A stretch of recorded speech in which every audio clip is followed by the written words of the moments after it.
మాకు ఇచ్చినటువంటి హామీని వాళ్ళు తుంగలో దొక్కారు. ఆనాడు స్వరాష్ట్ర సాధన కోసం ఏదైతే మహానుభావులు అన్నారో, తెలంగాణ సోదర తేల్చుకొని బతుకు మోసపోతువో నువ్వు గోసపడతావని చెప్పేసి అన్న మాటలు నాకు గుర్తుకొస్తా ఉన్నాయి. ఇప్పటికీ మోసం చేస్తూనే ఉన్నారు, మేము మోసం పోతూనే ఉన్నాము. సో కాబట్టి మాకు జియో నంబర్ 46 అనేది ఎస్ఐ అండ్ కానిస్టేబుల్లో గ్రామీణ ప్రాంత అభ్యర్థులకి ఒక 125 మార్కులు వచ్చినా 130 మార్కులు వచ్చినా కూడా ఉద్యోగ అవకాశాలు రావన్నమాట. పట్టణ ప్రాంతాల్లో ఇక్కడ ఉన్నటువంటి హైదరాబాద్ కానీ, సంగారెడ్డి కానీ, రంగారెడ్డి కానీ ఈ ప్రాంతాల వారికి 80 మార్కులు 90 మార్కులకే ఉద్యోగాలు వస్తాయి. అయితే ఈ కొత్త విధానాన్ని తీసుకొచ్చింది గత ప్రభుత్వం అయినప్పటికీ మేము వాళ్ళని, సార్ మాకు ఈ సమస్య వచ్చింది, ఇది మీకు తెలుసో లేదో అని చెప్పేసి, మీకు తెలియాలని చెప్పేసి మేము అప్పుడు కేటీఆర్ సార్ గారిని కలవడం జరిగింది. ఆ ప్రభుత్వ హయాంలో మా బాధలని చెప్పిన తర్వాత తనకి సమస్య అర్థమైంది. ఎస్, ఇది మిస్టేకే, సో మీకు సమస్య పరిష్కారం కోసం నేను ఖచ్చితంగా మీకు తోడ్పడతానని చెప్పేసి మాకు సిఎస్ మేడం దగ్గర పంపించడం జరిగింది. మేము వెంటనే వెళ్ళినాము. మేడం మాకు ఇట్లా అన్యాయం జరిగిందంటే, బాబు మీకు 1 వీక్లో మీకు ఖచ్చితంగా న్యాయం జరుగుతుంది, మళ్ళీ మీకు మెరిట్ లిస్ట్ పెడతామని చెప్పేసి అన్నారు. కానీ అన్ఫార్చునేట్లీ అప్పటికే అసెంబ్లీ ఎలక్షన్ దగ్గరికి వచ్చినాయి. అయితే చాలా బాధలో ఉన్నాం. మేము అనుకున్నాము, మేము అంటే ఈ కాంగ్రెస్ నాయకులు మేము ఏం చేశారంటే, వరద బాధితులకి పులిహోర పొట్లం ఇస్తే ఎంత ఆనందం వస్తుందో, అప్పుడు మేము అలమటిస్తున్నటువంటి సమయంలో మా దగ్గరకు వచ్చి, మీరు రండి, మీరు ఏం బాధపడకండి, మేము ఉన్నాము, ఇప్పుడు అసెంబ్లీ ఎలక్షన్ దగ్గరకు వచ్చినాయి కదా, మీరు మా కోసం పనిచేయండి అని చెప్పేసి గాంధీ భవన్ తీసుకెళ్ళి మాకు భోజనాలు ఏర్పాటు చేసి, మాకు సకల మర్యాదలు చేసి, మాకు మాయమాటలు చెప్పి, అక్కడ ధర్నా చౌక్లో ధర్నాలు పెట్టించి వాళ్ళ స్వలాభం కోసం మమ్మల్ని ఒక ముడిసరులాగా వాడుకున్నారు. ఇవన్నీ కూడా సత్యాలు మాట్లాడుతున్నాను. మనము నంది లెక్క 40 సంవత్సరాలు బతికిన మంచిగా, కానీ పందిలాగా మనం 100 సంవత్సరాలు బతకదు. నేను చెప్పేటన్ని సత్యాలు, మా దగ్గర ఆధారాలు అన్నీ ఉన్నాయి. సో మేము నమ్మినాము గుడ్డిగా. ఎస్, నెక్స్ట్ కాంగ్రెస్ ప్రభుత్వంగానే గెలిస్తే మాకు న్యాయం జరుగుతుందనే ఉద్దేశంతోనే వాళ్ళ మాటలు నమ్మి ఊరు ఊరు వాడ వాడ పల్లె పల్లె తిరిగినాము. వాళ్ళ కోసం ఎలక్షన్లో పనిచేసిన మేము. బీఆర్ఎస్ పార్టీని ఓడించింది మేమే. నిజం చెప్పాలంటే అందులో మా పాత్ర ఉంది. దానికి మేము చెయ్యాలా క్షమాపణ కోరుతున్నాం. ఎందుకంటే ఇంత మోసం వీళ్ళు చేస్తారని అనుకోలేదు. సో దాని తర్వాత ఏం జరిగింది, హైకోర్టులో మా కేసు ఓడిపోవడం జరిగింది. మేము అప్పుడు చాలా బాధలో ఉన్నాము. ఏం సార్ మీరు ఇట్లా అన్యాయం. పెద్దలు రాజ్యసభ ఎంపీ హైకోర్టులో గారికి స్వాగతం సుస్వాగతం. న్యాయం చేస్తామని చెప్పేసి అన్నారు. కానీ హైకోర్టులో మా కేసు కొట్టుకుపోతుంటే మేమందరం కూడా చాలా బాధలో ఉన్నాము. అప్పటికప్పుడు వెంటనే మా దగ్గరికి రాకేష్ రెడ్డిని రావడం జరిగింది. వచ్చి వెంటనే మీరేం బాధపడకండి అని చెప్పేసి అక్కడి నుంచి మనకి కేటీఆర్ గారు కూడా మాకు ఫోన్ చేసి లౌడ్ స్పీకర్ పెట్టి ఆ పిల్లలందరికీ ధైర్యం చెప్పాలని చెప్పేసి మాకు మాట్లాడాడు. మీరు బాధపడకండి, సుప్రీంకోర్టుకి మేము ఖచ్చితంగా పంపిస్తాము, అక్కడ కేసు వినే విధంగా మేము సహకారం చేస్తాము, మీరు బాధపడదని చెప్పేసి ఆ రోజున చాలామంది మా మిత్రులు కూడా ఆత్మహత్య చేసుకునేటువంటి పరిస్థితి ఏర్పడింది. ఎందుకంటే మేము అసలు ఏం తప్పు చేశామని చెప్పేసి, ఒక 135 మార్కులు తెచ్చుకున్న మాకు ఉద్యోగం అంది, 80-90 మార్కులకు జాబ్ ఇచ్చారు, మరి ఇదెక్కడ అన్యాయమని చెప్పేసి మేము ఇంత బాధలో ఉంటే కూడా కనీసం మమ్మల్ని ఎవరు కూడా ఓదార్చలేని పరిస్థితి. సో కాబట్టి తప్పకుండా కాంగ్రెస్ నాయకులు మాకు చేసినటువంటి మోసాన్ని ఈ రోజున అందరి సమక్షంలో చెప్పాలని చెప్పేసి మేమంతా కూడా తరలి వచ్చినాము. అయితే పలుమార్లు మనకి రేవంత్ రెడ్డి గారు అంటాడు ఏమని, ఈ రాష్ట్రంలో నిరుద్యోగులందరూ కూడా రోడ్లు ఎక్కుతున్నారు, కానీ దానికి గల కారణం ఏంటంటే నోటిఫికేషన్ ఇవ్వకండి, ఇన్ని నోటిఫికేషన్ ఇస్తే మేము చదవలేము, జర మాకు గ్యాప్ ఇవ్వండి అని చెప్పేసి అన్నాడు. ఆ మాటలు చాలా బాధగా అనిపిస్తున్నాయి. ఇవాళ చూడండి, ఒక్కసారి కెమెరా తిప్పండి, ఎంతమంది వచ్చారు ఇక్కడికి నిరుద్యోగులందరూ కూడా. దేనికోసం వచ్చారు? నోటిఫికేషన్ మీరు ఇవ్వలేదు, ఒక సంవత్సరంలో 2 లక్షల ఉద్యోగాలు ఇస్తామని చెప్పేసి అన్నారు. ఇవన్నీ మాటలన్నీ తుంగలో పెట్టారు. కాబట్టి దయచేసి నేను ప్రతిపక్ష పార్టీ వాళ్ళు కూడా ఒకటి కోరుతున్నాను సార్, మీరందరూ కూడా ఖచ్చితంగా ఈ యొక్క సమస్యను మీరు ప్రభుత్వం దృష్టికి తీసుకురావాలి. చట్టసభలో మీకు మాట్లాడే అవకాశం వచ్చిన ప్రతిసారి ప్రజల సమస్యలతో పాటు మా నిరుద్యోగ సమస్యలు కూడా మీరు గట్టిగా అక్కడ వినిపించాలని చెప్పేసి మిమ్మల్ని కోరుతా ఉన్నాము. అండ్ అలాగే మా ఎస్ఐ అండ్ కానిస్టేబుల్ బోర్డుకి సంబంధించిన చైర్మన్ గారు, అతను వివి శ్రీనివాసరావు గారు, తను పక్క రాష్ట్ర ఆంధ్ర రాష్ట్రానికి చెందినటువంటి ఒక వ్యక్తి.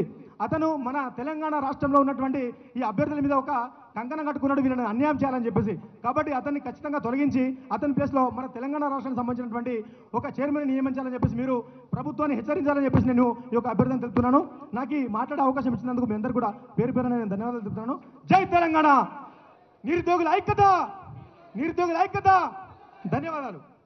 కుమార్ బీడి మాట్లాడాల్సింది ఆహ్వానిస్తాను.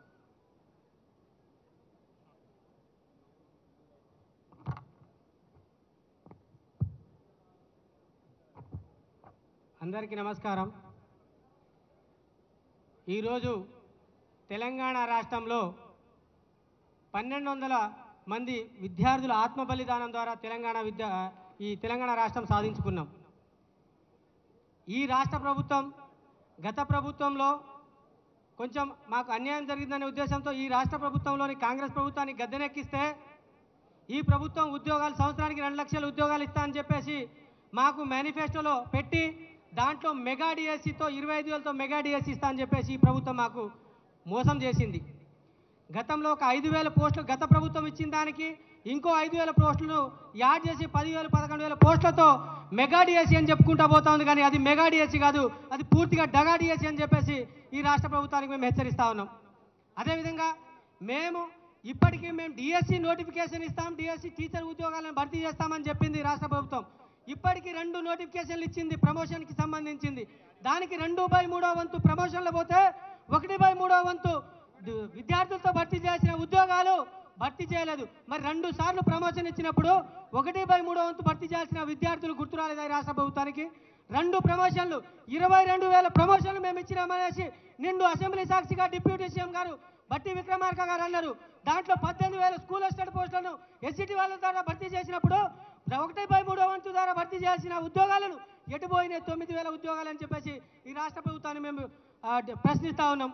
అదేవిధంగా మొన్న 4,500 స్కూల్ అసిస్టెంట్ టీచర్ పోస్టులో ప్రమోషన్ ఇస్తే దాంట్లో 3,450 పోస్టులు పైచీలకు ఎస్సిటి వాళ్ళను స్కూల్ అసిస్టెంట్గా ప్రమోషన్ ఇచ్చినప్పుడు 2/3 వంతు నీ జీవో ప్రకారం 1/3 వంతు మాకు భర్తీ చేయాల్సిన ఉద్యోగాలు ఎక్కడ భర్తీ చేసినామని చెప్పేసి అడుగుతా ఉన్నాం. అవి ఒక 1,700, దాదాపు అది ఒక 9,000, ఇది ఒక 1,700, మొత్తం 10,700 స్కూల్ అసిస్టెంట్ పోస్టులు ఖాళీ ఉంటే 5,000 ఉన్నాయి, 6,000 డిఎస్సీ ఇస్తాం.